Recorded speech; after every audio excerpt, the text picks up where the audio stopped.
Hi welcome to wonder women's SMS channel. ఈరోజైతే మన ఛానల్లో పప్పు దోసకాయ వండుతున్నాను. చాలా బాగుంటుంది, ఒకసారి ట్రై చేయండి మీరు కూడా. ముందుగా నేను పప్పులు కడుక్కుని ఇలా కుక్కర్లో వేసుకున్నాను. కొంచెం చింతపండు కూడా వేసుకున్నాను. టమాటాలు, పచ్చిమిర్చి అండ్ ఉల్లిపాయలు ఇవన్నిటిని కూడా ఈ కుక్కర్లో వేసేసుకోవాలి. అలాగే మనం ముందుగా కట్ చేసుకున్న దోసకాయ, అలాగే కొంచెం కారం, అలాగే సరిపడిన సాల్ట్, పసుపు, మొత్తం అంతా వీటిని మంచిగా కలిపేసుకుని కొంచెం వాటర్ పోసుకోవాలి. తగినన్ని వాటర్ పోసుకోవాలండి. దోసకాయ ఇదొక 5 విజిల్స్ పెట్టుకుంటే సరిపోతుంది. పప్పు ఉడికిపోయింది, కుక్కర్ విజిల్ తీసేసుకుందాం.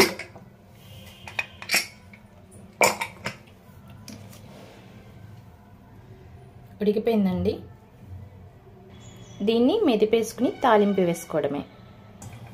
సో తాలింపు కోసం నేను ఒక గిన్నెని పెట్టుకుని దాంట్లో ఆయిల్ వేసుకున్నాను.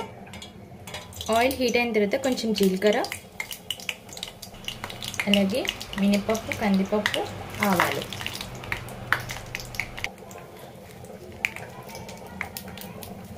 పచ్చిమిర్చి,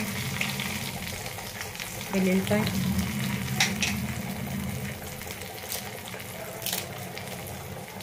అలాగే కరివేపాకు. ఈ మొత్తాన్ని ఇలా తాలింపు వేసుకోవాలి. సో మొత్తం తాలింపు అంతా పప్పులో వేసుకోవాలి.